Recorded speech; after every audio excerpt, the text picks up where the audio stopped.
anemia. What's going on with that one? By what the word says, hemolytic needs breaking down. Autoimmune disease or Correct. So what is your concern as the nurse? When you're giving them blood, they're gonna have like reactions to it Why might they have an increased reaction?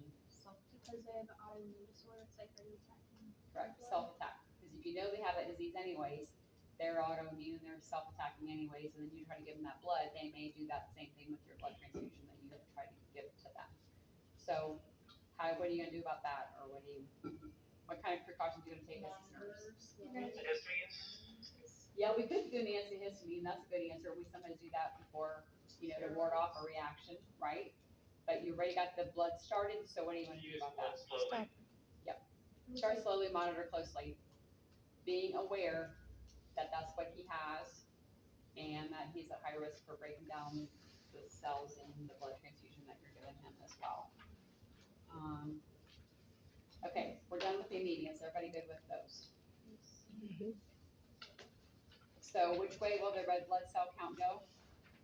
Down. Which way will the hemoglobin then go? Down. That's your general theme, and the signs and symptoms that go with all of them, you should already have that figured out. If you have low hemoglobin, low red blood cells, what goes with all of that? You guys good? Polycythemia, which way are your counts gonna go? Everything's up, correct, poly. Are you skipping Which way did I skip something? the hereditary to go from that? I skipped it, I'm not worrying about it. I didn't know if that was How about that for an answer? Okay, we skipped to polycythemia, all the counts go up. Which way will the what's kind of a hallmark hematocrit number? Over 60. Correct, over 55 or 60. I'll give you a number that's high enough to know that. Because your blood is too thick, what symptoms might you have? DVT. Are you bleeding more? DVT, clotting. Yep. Thickness, viscous, ketchup-like blood, so no wonder it's not circulating very well. Increased risk for clotting, of course.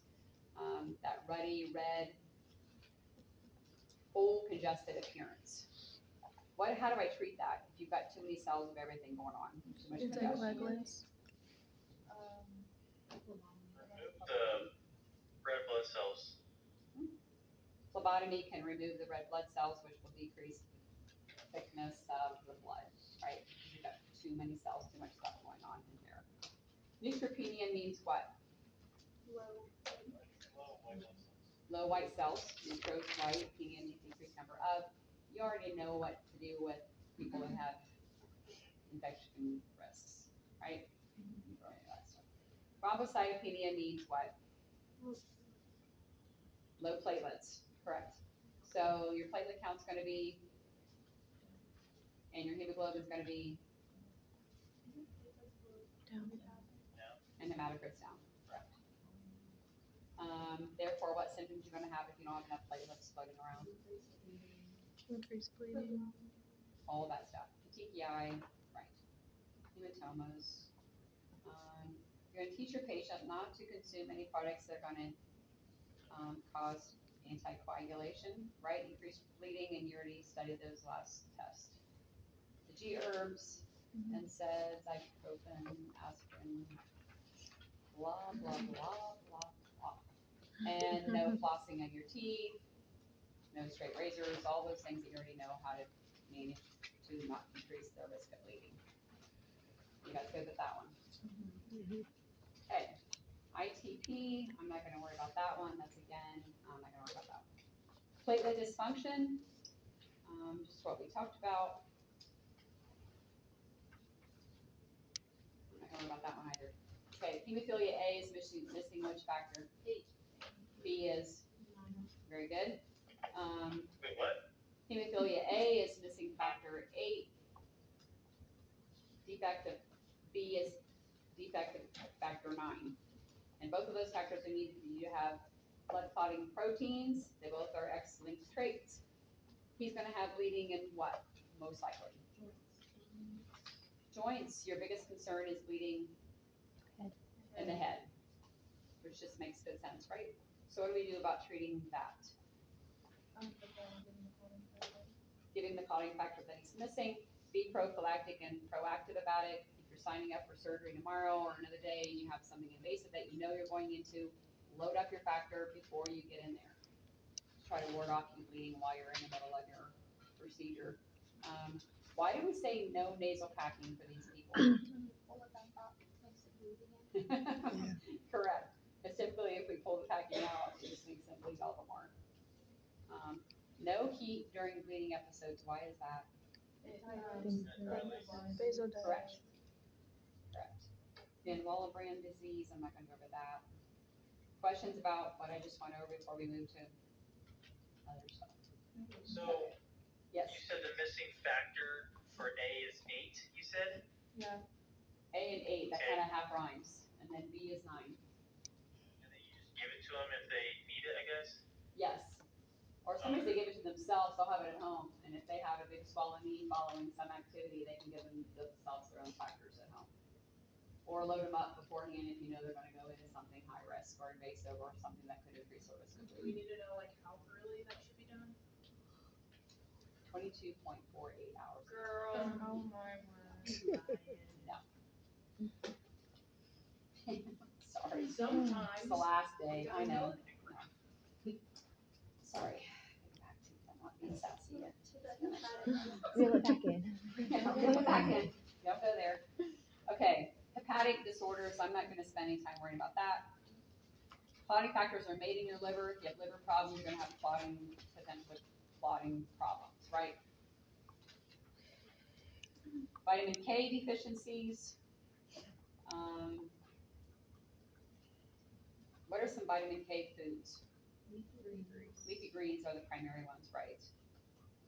So obviously, if you've got bleeding problems, we're not gonna want you to have to consume a bunch of vitamin K kind of foods, right? And then, if we're trying to anticoagulate you, sometimes we'll say, just keep a steady level versus not ever having you green leafy food from now till forever. Just keep it here. So you're not yo-yoing your clotting times. We used to say no vitamin K foods, and that's kind of ridiculous. I haven't eaten food in forever, and I can't eat any kind of leafy greens, so it kind of counterbalances. So, okay, DIC, did you all understand that whole discussion when we talked about it with oncology earlier? So what is the primary state? Clots. Correct, hypercoagulation, something set that off. Whether that was an injury, a virus, bacteria, having a baby, a surgery, something set that off. So now you have too much clotting, so that's gonna cause what other problem? Bleeding, why do you have bleeding? You just told me you're having too much clotting. Because it's run out of the clotting. You run out of clotting factors. So which way will your platelet count go? Well. Correct, because you run out of your clotting factors. So therefore, your PT and your PTT will go which direction? Up, And why is that? because it's not clotting, Correct. right? I mean, Yeah, you have bleeding because you run out of your clotting mechanisms. Make sure you understand that concept because sometimes it's hard to think through all of that. So we treat your bleeding and we treat your clotting all at the same time. We give you heparin over here, right, to help with your clotting. Wouldn't that like counterbalance everything, They like do. mess everything up? It does. So the prognosis is usually poor for that reason. Because we're trying to give you heparin over here to try to decrease your clots. Wouldn't it make more sense to just clot them? Hey, Oh, there you are. Where did you go? Do you know where they like to take the API test? in the library, They are, I looked, Heather has one. in that little proctored room, go all the way through to the back, Look, they're in there. okay. There's somebody proctoring at that's sitting at that, not that huge meeting desk, but the desk back there. Okay, Heather has my keys locked in her car and I can't leave, so. Oh, yeah, there's a proctor sitting there. Thank you. Yes, so you got heparin to manage the clotting, and then you've got platelets and stuff to manage your bleeding. As a nurse, it's super hard to stay on top of that. So you said that the DIC runs out of the clotting factor, which makes them bleed more, you said Yes. that? Okay. It's a state of hypercoagulation, which means the clotting factors, so maybe you've got internal bleeding going on. You just had a baby and that's a childbirth complication. So all your clotting mechanisms go into play, try to clot everything off that's bleeding, and then you run out of clotting mechanisms, then you start bleeding over here because your clotting mechanisms are used up. And then you've got indications of clotting at the same time as you have indications of bleeding. So So you've got the petechiae, you've got the hematomas, you've got all the rest of the stuff for bleeding, and your blood pressure's going down, your hemoglobin's going down, and then you've got thick viscous blood because you've got all this clotting going on, that's what started this whole mess.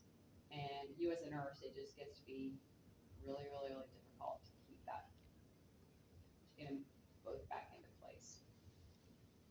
Prognosis is usually poor, and sometimes it gets brought up and you don't even have any idea that that's gonna be an issue for your patient. Okay, questions about DIC?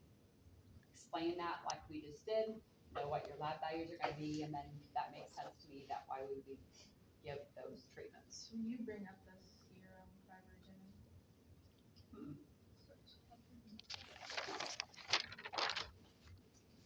Next one I won't talk about, next one, no. What's the clotting language? Sometimes we'll get platelets and stuff like that to make them just bleeding, but then we're getting heparin on the other arm, which is sort of, as you said, it's hard to balance. I think that's all of it from this handout, honestly. Anticoagulation therapy, if we prescribe that, can you educate your patients about which ones you need to come in for regular lab testing and which ones that you don't? Coumadin is the only one, right? And the only one we need that for is for vitamin K, right? What? We only need that for vitamin K deficiency, What? the Coumadin. We could use it for any time we need to give you an anticoagulant therapy, because you've got clotting going on, you've had a DVT, you have polycythemia, and you've got too much of everything going on, and we need to thin your blood out. So we can give you anticoagulant for lots and lots of stuff, as you know. So, but your teaching is, you're on Coumadin, we're gonna keep your INR, what number? Go way, way back to 2 to 3. 2 to 3. Why we want theirs 2 to 3, we only want yours 0.9. Because they clot more than me. We wanna keep yours thinner because of your clotting event than I do the average person, right? So therapeutic is where we want you, taking Coumadin. 2 to 3 is where I want your blood thinner than somebody else's because you've had a history of whatever else. And you do have to go in for regular monitoring, so we keep your Coumadin exactly where it needs to be. Different than me sending you home on Eliquis or Pradax or one of them, guys. They're anticoagulants, not as big. We don't do monitoring with those. So we don't really know where your clotting or your bleeding is. So what med do we really need to know for that? What I just said, yeah. Coumadin is the only one that we honestly do therapeutic, we do monitoring of, and of course heparin we do, but not What the heck's the other name for Coumadin? warfarin. Get with the program. And then how frequently do they need to get their blood, like, tested? It depends on how stable it stays, like when my sister first had her PE, she had to get it done like every 2 weeks or something. And finally, they got her diet kind of dialed in, and they got her within therapeutic, and then they kept messing with her dose, so they got it therapeutic, and then it stretched out longer and longer and longer, like anything else. Okay. So Yeah, just they got know her- that they have to get blood her- done. Her dose dialed in, they got her INR where they wanted it therapeutic. And they said, now we can probably extend it for 3 months, and then she went to, I think she's at 6 months or something now. Assuming you're taking your medications as prescribed, and assuming you're following your diet plan as prescribed, all those other facility factors. Assuming, knowledge doesn't equate to compliance, right? Okay, questions about the leukemias? Causes of leukemias, all of them.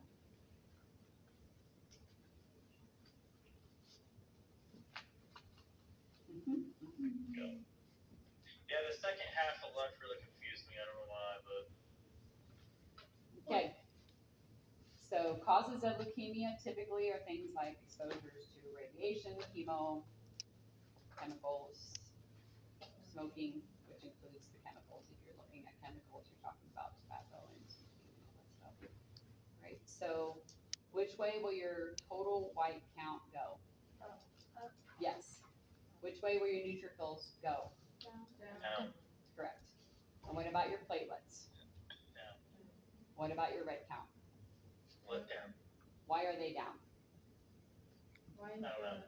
Why is Why are your platelets and your red count down? Because you're immature cells are saying, Correct, all of those things. further Your mature and your immatures all got together, they're crowding everything else out, So they're causing depletion of all the rest of your counts because they have taken over.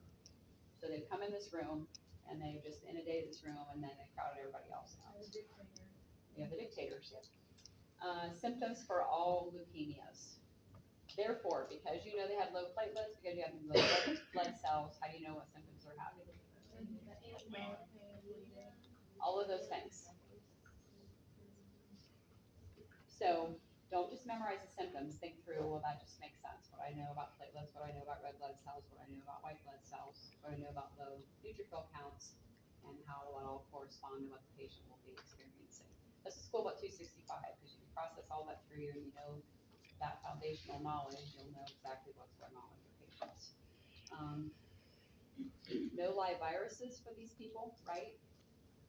Because they have low white count, you just told me that. They have low mature white blood cell count, low neutrophils. So nothing is gonna jeopardize their immune system, right? And flu and pneumonia vaccines, we want you to get those, we want you to boost your immune systems up by getting those kinds of vaccines. Pay attention to which one's which. And immune boosting anytime, that might be appropriate for anybody that's got depleted immune systems. So that could be IVIG treatments, things like that, that's gonna boost you up, or whatever you need that. AML, primary risk factor is acute myeloid leukemia. Trigger the chemicals. Correct. Myeloid, a lot of times it's the chemical exposures that messes with your bone marrow, and myeloid means bone marrow.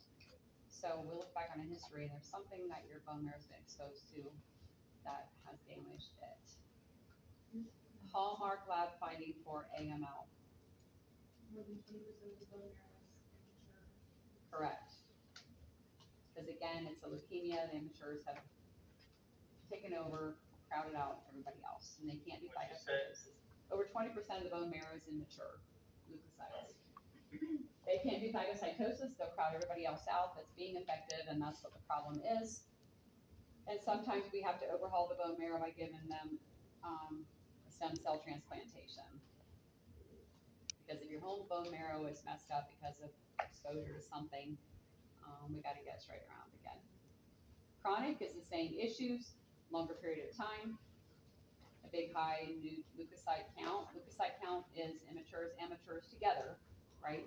It's the big number. When the neutrophils are the good guys, and the bands, the rest of the guys are not mature. So your whole count's gonna be high, because it includes mature and immature. So don't mess those two up. Neutrophils are the ones that can do great stuff. Those will be less, because they're getting crowded out by all the immature ones. Clear on that? And then if cells, abnormal cells bunch up over time, what body parts do they like to go to? Spleen and the liver, so you're gonna have a large, painful, potentially of those, so that's where they like to party. Okay, ALL, because L is in the middle, that is a leukemia, that's the lymph system. Pardon me?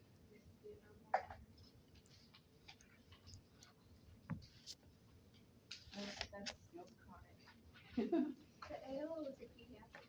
ALL is pediatric, same problem, so the same issues, so I'm not gonna spend time with it. And CLL is, again, it's lymphocytic, so the problem is gonna be often the lymph nodes. The middle L word is lymphocytic, so painful enlarged lymph nodes. What constitutes B symptoms? Fever, night sweats, and weight loss. A is pediatric, these are amateurs. C is chronic, which is been around chronically. Okay, I'll take any of those things that can help people. It feels like 110. That's for sure. VBAC was one med that I think we spent a little bit of time on.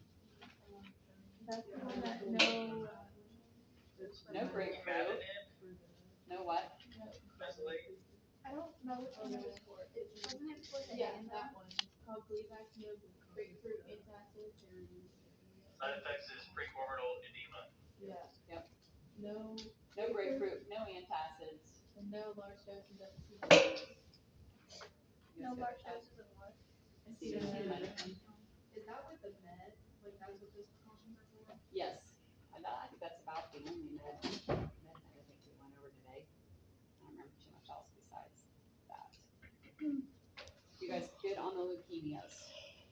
And on the CLL, that was the one that Agent Orange was too. No, we just said that. Did we not say that? We did, Unless someone said it. she did. That's okay. I didn't hear it. If they've been exposed to that. So look at their histories, look at the information you have. You guys good with that? Okay, we're gonna go into the myeloplastic syndromes, which is a big umbrella term for all the ones that follow after that. Polycythemia vera, which way are the cells counts gonna go? Up. Yes, polycythemia, yep. Thick blood, we talked about that, talked about what's your hematocrit number gonna be? Greater than 60-ish, yep. And what symptoms go with that one? Congested blood flow.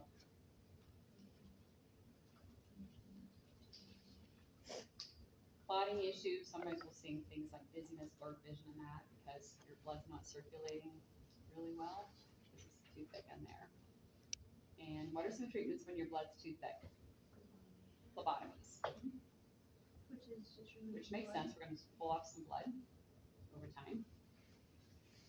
That's crazy, 15 years of 6 week phlebotomy. No thanks. I may not do that, I guess I can't do that at home, huh? I think Betty some way to do that at home if I had to do it every 6 weeks. large, 16 gauge and then,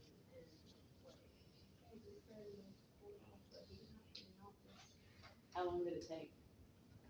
just like 10 minutes, cause like they drew his labs, set him, and they said he was good, he could go home. So, but the week, or like a few weeks before, they had to draw 500 off of it because it was. I was there for a good 10, 15 minutes, I think. Maybe Wow. longer.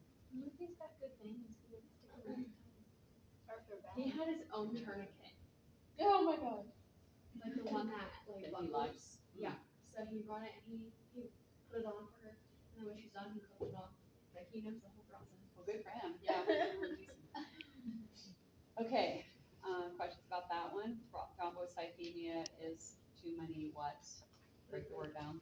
Wait, I'll play with Platelets, yep, but the same issues as what you just said. What's the platelet count? It's gonna be more than a million. more than normal, right? Normal is what, platelets? 150 to 400. 400 or so, yep.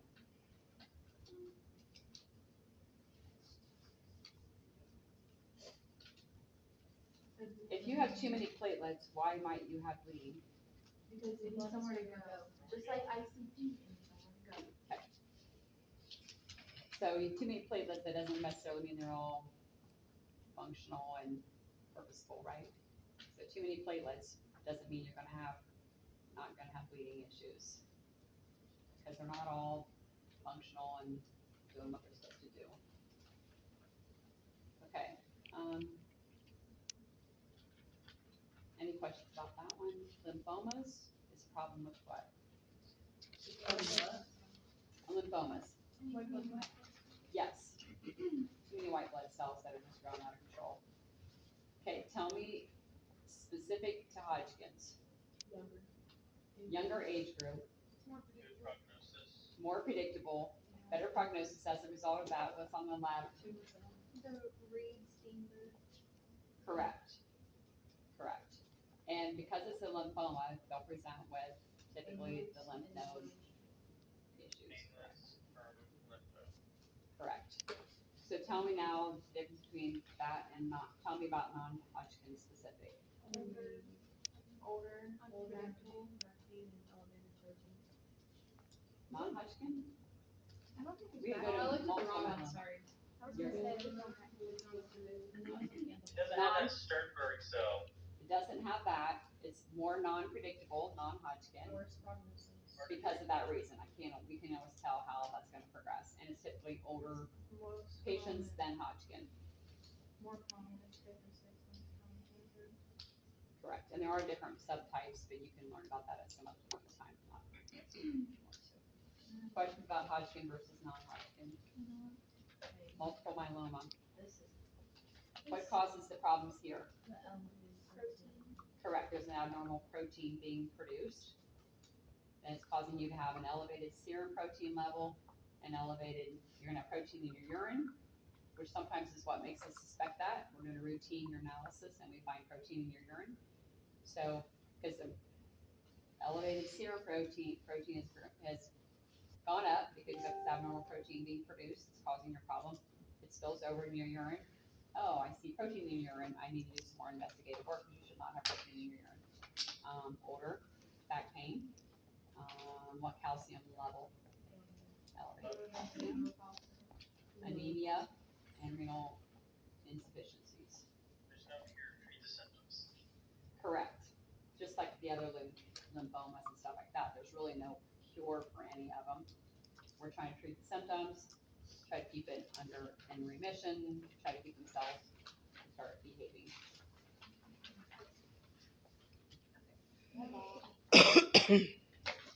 Questions about that?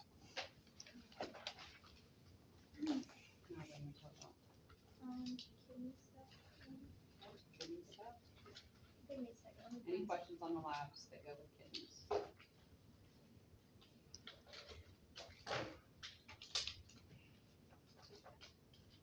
And sometimes, when students start, as I said, students will just write down all the labs that go with kidneys right off the bat.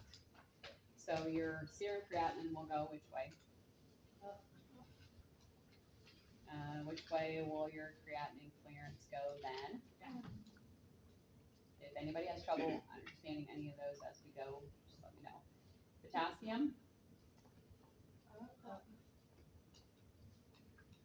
your nitrogen waste, which equates to your BUN. GFR, blood pressure, red blood cells. Look at you guys go. Hemoglobin, phosphorus, therefore calcium. See, sometimes I'll see students write out what we just went over before they get started. So no matter what kidney disease we're talking about, these lab changes will consistently go the same way. GFR is your general state of your colander's ability to filter. And when we talked about estimated GFR, GFR would be wonderful if we could collect urine on olive oil for 8 hours. We could analyze exactly how much you filter through every minute for 8 hours time, but we don't. So in patients, we got to know what your renal status is because we're going to stress your kidneys out probably with something or another. So we do an estimated GFR. That's based on, you don't know the equation, but it's based on your BUN, your serum creatinine, blah, blah, blah. We put it all in the magical formula and they give you an estimated GFR. That's as close as we're going to get for you as an inpatient unless we collect your urine. That's going to be helpful for you as a nurse to know what's estimated GFR is good. I can probably give them a contrast procedure. I can give them an antibiotic and give them something nephrotoxic and not have too many concerns. Estimated GFR is a low number. Maybe we have collaboration about whether he really needs this contrast procedure today or not, or what about these medications that may stress his kidneys out. So that's why it's important for you to keep track of the GFR. GFR, without an estimate in front of it, is we actually collected your urine. We know exactly what your colon was running through it all the time, all the time, all the time. We can't do that for most people, so So I have a question, so, like, GFR, like what you just said, it can be like, it doesn't have to be like a 24-hour urine specifically, but on like the creatinine clearance, like, on your slides, it said it was 24 hours, so does creatinine clearance always have to be 24 No. hours on that test? we'll do an estimation on that too. Is that one just normally, like, they would prefer it 24 for the creatinine clearance? Well, if we want to really drill down into exactly what your filtration rate is, because we think you're in kidney failure, we will collect your urine for over a period of time and see exactly what you're running through your colander. Yeah. And then me watching you push stuff through your strainer for the next 8 hours, I'm for sure going to know how well your strainer is working. Yeah. But I don't have the luxury to do that with most of my inpatients, so I'm just going to do this equation, and based on your BUN, your serum creatinine, and all the rest of that stuff, I'm going to guess that your filtration rate is this. Is that why they have a 24-hour urine collection test? Yes, a lot of times. It'll really help us figure out exactly where you're at. But we have to have some estimate, because we gotta kind of know where you're at with your renal health before we start pushing a bunch of medicine stuff into you. So GFR is general of the colander, creatinine clearance is creatinine specific. So, And that's why we can't do a creatinine clearance until we actually do collect your urine. That makes sense. so and- the GFR, like the older people is like half of ours, so if you say like 50 years old or something, theirs is supposed to be the same as like mine, technically. It diminishes over time. Well, it's gonna be Well- obvious on the test, right? Like, it's It gonna will be way more than 65. It will be. It's not gonna be like, they're No. 61. Here's his chart. What risk factors does he have? What risk factors does he have? He'll either be 70 or he'll be 30. You can say, nope, not 30, but yes, 70. And according to Daniel, 50. But yes, it'll be obvious. But if you're looking at his chart, what risk factors does he have? You're going in for an angiogram. Well, you told me his serum creatinine is 1.4. That one's 1. His GFR, or he's 70, that's 1. So can you take out the things that you are worried about his renal health, given those numbers? He said he took metformin this morning. Yep, no, that'll put you at risk also. So could you pick those out if you were given patient information? So, but in answer to your question, in the real world, your GFR diminishes over time like anything else when people get older. So the GFR of a 4-year-old is not gonna be the same as yours, and the 50-year-old is gonna diminish over time. But just to kind of keep track of the older patient, according to NCLEX world, it's 65 and older, and that's when we are pretty sure their filtration rate is probably half of yours, if you're a young person. Oh, cause it's not gonna drop suddenly. Correct, unless you've got some renal issue going on. Like anything else, it's just gonna diminish over time after years of use. Any questions on the labs and why they're going the direction that they're going? They're consistent throughout the disorders. Like I said, sometimes people will just write those all out and just get them out of their brains. So when you run across the question, you say, okay, creatinine clearance is expected to be what? Okay, this is right here. That's why as well students that'll mix up creatinine clearance and serum creatinine just because. The only disorder where your kidneys were enlarged was what? PKD, right, the cysts are bulging. And their kidneys are gonna be what size? Huge, big footballs. The rest of them, they don't have enough oxygen going to them, like with nephrosclerosis and the rest of those kidney failure issues, they're gonna be shriveled up, because they just think, okay, that makes sense, not enough circulation, not enough blood flow, not enough oxygen. Your issue with PKD is gonna be what? It's probably gonna be your primary concern. Hypertension, Yes. He's gonna come in some crazy high blood pressure number. ACE inhibitors. Very good. What are the names of the ACE inhibitors? Get the whole random mess up. What? The Brills. Because the whole renin system is good for you if you have normal kidneys, because it senses you have low blood pressure, kicks your blood pressure up. Because you have kidney problems, it just keeps kicking that blood pressure up, and that's the problem. And that's what the ACE inhibitors do, angiotensin conversion enzyme inhibiting. It inhibits that process from continuing to occur. That's what it is with blood pressure choices. Renal threshold, y'all know what that is? No. What does that even mean? Is that a lab work we draw from you as a patient? No, correct answer. What does that even mean? How much you can take? How much your kidneys can manage, you're right. If I see glucose in your urine, what does that tell me about your serum glucose number? It's gotta be Really high. high. It's really high. Probably higher than 180. That is the estimation of how much your average kidneys can hold. And if you see glucose in the urine, you can say, I bet you your serum glucose number is probably greater than 180-ish. Because that's all the kidneys can That's manage. why a lot of it with renal are got for managing their diabetes and hypertension, because Those are the two biggest they'll risk go, factors. they'll spill over the renal threshold.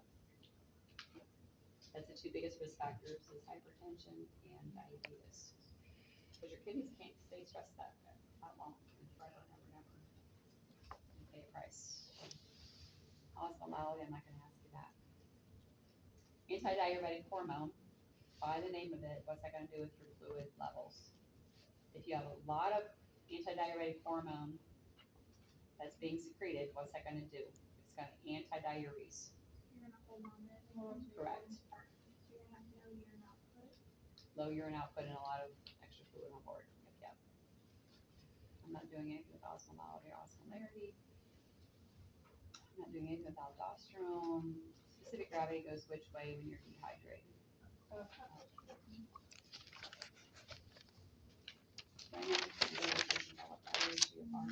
Erythropoietin, therefore we were talking about that, decreased red blood cells, decreased hemoglobin.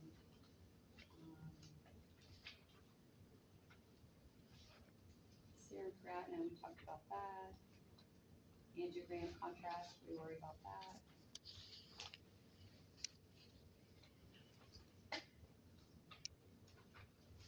Metformin, you know, the education for that, hold how many hours before your contrast procedure? What's my instruction for afterwards? 48 hours, and then what? Correct. Biopsies, kidneys, all of them are very vascular, so you already know what to watch for following that. Bleeding. Bleeding, yep. Indications of bleeding besides blood on the sheet, which was a 135 question. Low blood pressure, low hemoglobin, fatigue, pallor, all those other things that might. The lower the GFR, the worse those things are. Nephrosclerosis, they're gonna present what kind of kidney? Hard. Small little ones, yep. Same lab changes as we've been talking about all along.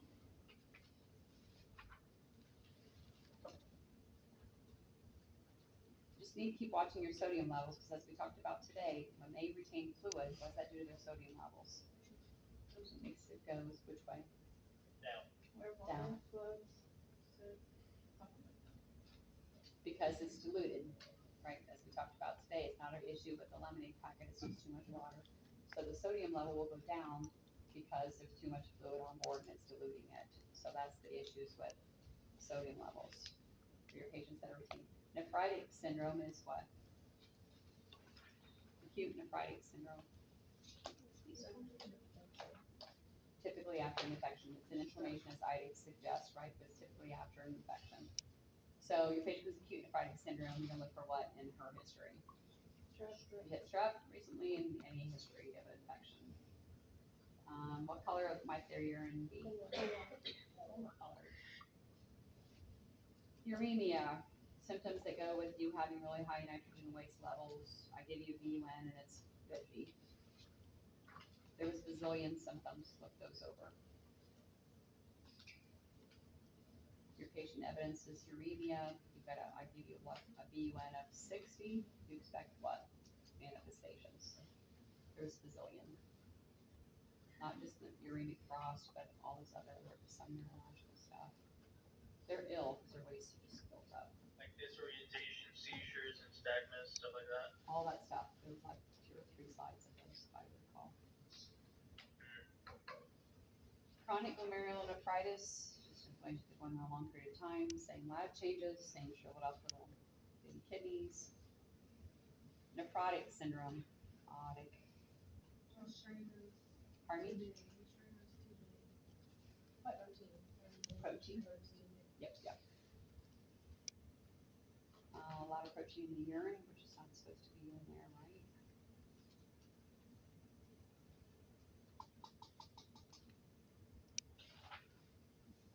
Polycystic kidney disease, we already talked about that. Acute kidney injury, that could be any of us. What's a pre-renal cause? Diabetes, hypertension, Not pre-renal. decreased blood flow. The decreased blood flow. Okay, like what? Like if you have a MI, structure, PE. Heart failure, dehydration, anything that it needs to get on the front end, right? anything with like low perfusion. Correct. Usually that's more fixable, because if I can get you rehydrated or fix your front end problem, we can get your kidneys going. Intrarenal or intrinsic, Or prognosis. what is some examples of that? Just damage to it, like medications, toxins, stuff like that. It's scarred kidneys intrinsically. Over time, your diabetes, your high blood pressure, your exposure to meds, to toxins. Not very fixable, obviously, because it's scarred. Post-renal, outflow issues, correct. So for the rifle scale, the difference between R and I and F. So R is you're age 70, you have diabetes that's been well controlled, you are still at risk. All right, give you labs that go with that person. He's 70, he's got controlled diabetes, his BUN's 18, his serum creatinine's 1. You would probably score him as an R. I have no evidence of injury, but he does have inherent risk factors. He's an R. Different day, different patient. They come in, you've had a patient that's been vomiting for 3 days, they're dehydrated, their serum creatinine's 1.3. They had oliguria for 4 hours. Where are they on your scale? Yes. They're showing signs of acute kidney injury. Nothing chronic, some acute event. Labs are off a little bit, some indications of kidney issues. Different patient, 3rd day. This patient has 4 months of oliguria, has a BUN of 25, serum creatinine of 1.4. Are you going to score him an R or an I or an F? F. That's how that might go. And that's all further you need to go and know about that. But given that information, where is he at on that scale? Is he an R, is he an I, or an F? And I won't have you differentiate between F and L and E because it's not necessary. You guys good with that? Okay, your patient has come in, has acute kidney injury because they've had 4 days of dehydration, whatever, don't matter.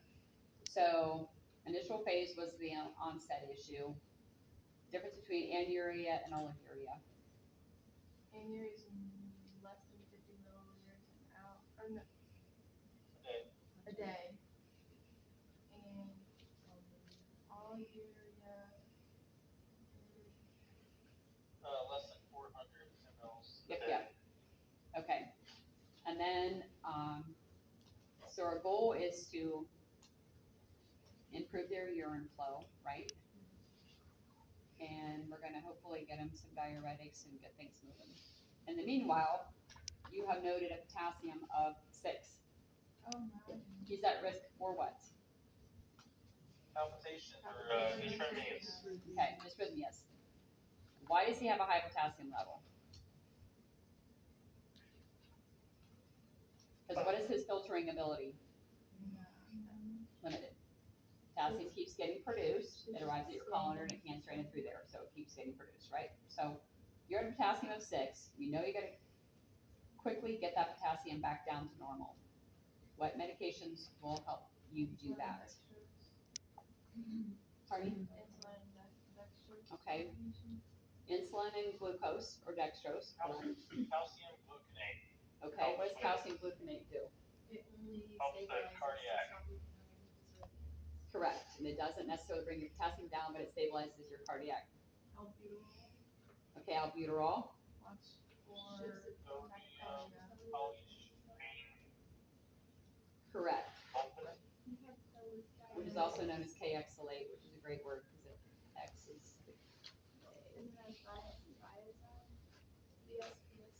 So know those, so when your patient does have that critical potassium level, you'll know what kind of things would be good options for you to get that level back down. Because you know you're concerned about that because of problems with dysrhythmia.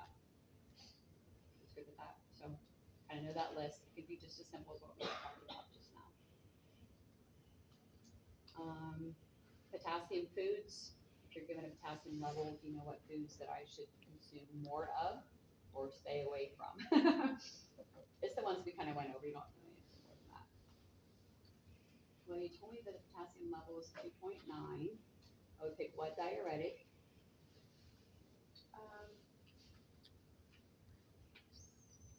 Spironolactone. Yes, because that holds on to potassium. And I would encourage intake of what foods?